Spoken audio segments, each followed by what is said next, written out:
Te jau katrs no mums ir iedomājies, ka varētu visu pamest un braukt dzīvot uz laukiem. Ir savi plusi, ir savi mīnusi, ir jādomā par apkuri, jādomā par ērtībām, kuras tālu prom no pilsētas vairs nebūs tādas pašas. Kā ar to ir tikuši galā mūsu šī stāsta varoņi, par to arī turpinājumā tūlīt pat uzzināsim. Labdien, Raimonds. Ansis, kāda bija tā doma, kāpēc vispār jāpārceļās? Man vienmēr ir patikusi daba, ūdens, vēsture, un tas arī ir iemesls, kāpēc es ilgi 3 gadu meklējumu rezultātā atradu šo skaisto vietu. Pacentos šeit izdarīt visu tā, lai realizētu savu sapni, dzīvotu laukos, bet ar tādu komfortu, kā dzīvojot Rīgas centrā, kur es esmu nodzīvojis vairāk nekā 50 gadus. Ja par to pašu minimālo komfortu, kas nepieciešams kārto nodrošināšanu, es domāju, siltums, ūdens un tā tālāk. Celtniecības laikā ļoti svarīgs jautājums bija atrisināt un izveidot apkuras sistēmu. Kāpēc tu izvēlējies gāzi, jo it kā nav pats populārākais, tu tā vismaz nedzirdi? Tas ir pats ērtākais un komfortablākais apkuras risinājums manā skatījumā, jo, teiksim, ja es ņemu granulu katlu, ja, tad pirmām kārtām tur ir vajadzīga lielāka teritorija, kur izvietot šo katlu, krātuvi, tev ir jāmocās, varbūt jāpērk tās granulas, tu vari viņu iegrābties kaut kur, ja tu kaut kādas 2 nedēļas esi projām, ja, tu nezini, kas te īsti notiek, tas ir viens. Vasarā, kad tu apkuras sistēmu izslēdz ārā, kā tu iegūsi siltu ūdeni. Tātad ar granulu katlu, cik es zinu, tad vasaras laikā man, teiksim, draugam ir granulas katls privāti mājā, viņam ir atsevišķi elektriskais boilers. Man šajā gadījumā, teiksim, viss kopā? Viss kopā, ja, teiksim, man ir, teiksim, nelielas kastītes izmēra katls, ja, kurš vienlaicīgi nodrošina gan karsto ūdeni, gan apkuras sistēmu. Un, teiksim, papildus liels pluss ir tas, ka, teiksim, man ir Intergāzes sistēmā savs privātais kabinets, speciāla aplikācija, kuras katru dienu, teiksim, varu ieiet iekšā, pastīties, kāds bijis iepriekšējās dienas gāzes patēriņš.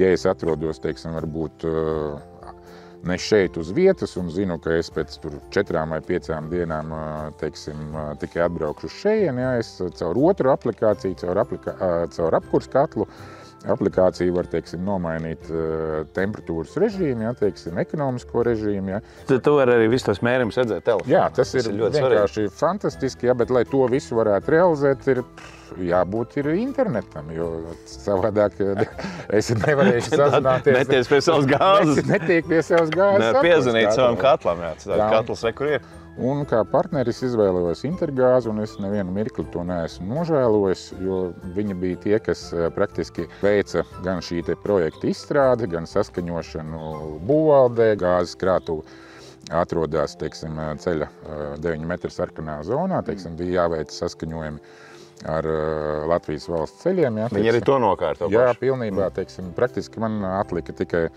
uzlikt parakstu uz līgumu un saskaņot, teiksim, atsevišķi detaļas. Vēl topogrāfija. Es saprotu, ka tu ļoti labi zini, ko nozīmē Intergāzes, bet izstāstīsim mūsu skatītājiem, kas tas ir.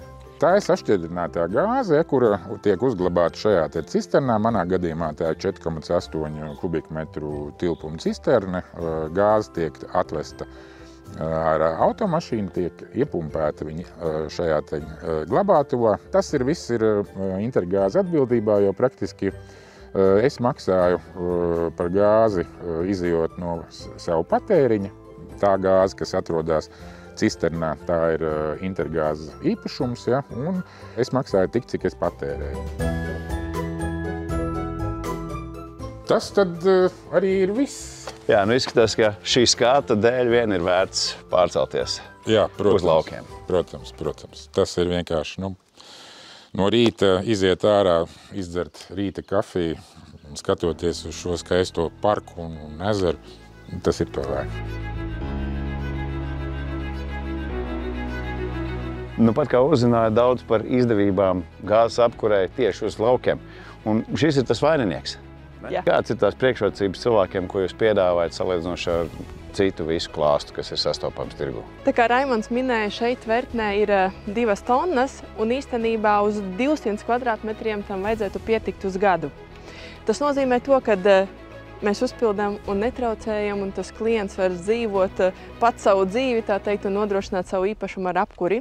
Jebkurā vietā Latvijā mēs arī varam uzlikt un liekam šo te skaitītāju, kas klientam ļauj maksāt tikai par patērēto gāzi. Kā ar kaimiņu mājām? Viņi arī var pieslēgties? Jā, šajā piemērā ir uzstādīta tvertne un visa sistēma tikai individuāli uz vienu māju, bet ir iespēja, kad apvienojas vairākas. Tās var būt 2, 3, 4, tās var būt 11 mājas, jo šajā situācijā mēs izvēlamies pareizo tvertnes tilpumu, lai nodrošinātu siltumu, un māju pārziņā ir tikai individuāli uzstādīt šo te gāzes apkuras katlu. Paši uzstādat, paši pildat, paši arī uzskaitat. Tu precīzi visu arī uzskaitīji, jo šajā gadījumā komforts tas nav vārds tikai par to apkuri kā tādu, ka tu vari viņu vadīt, attālināt, un tu viņā vispār neiesaisties. Komforts ir arī par visu procesu, jo šajā gadījumā mēs uzņemamies visas birokrātiskās lietas, mēs izstrādājam projektu, saskaņojam to būvniecības informācijas sistēmā, un attiecīgi tā montāža viņa aizņem aptuveni 1 mēnesi vidēji, ja, līdz ar ko no dokumentu saņemšanas, līguma noslēgšanas, mēs izvedam klientu cauri visam šim te procesam. Un ja es šaubos, jūs man varat uzmodelēt vienu variantu, ka es īrēju, otru, ka es pērku, un arī to, cik es aptuveni varētu tērēt.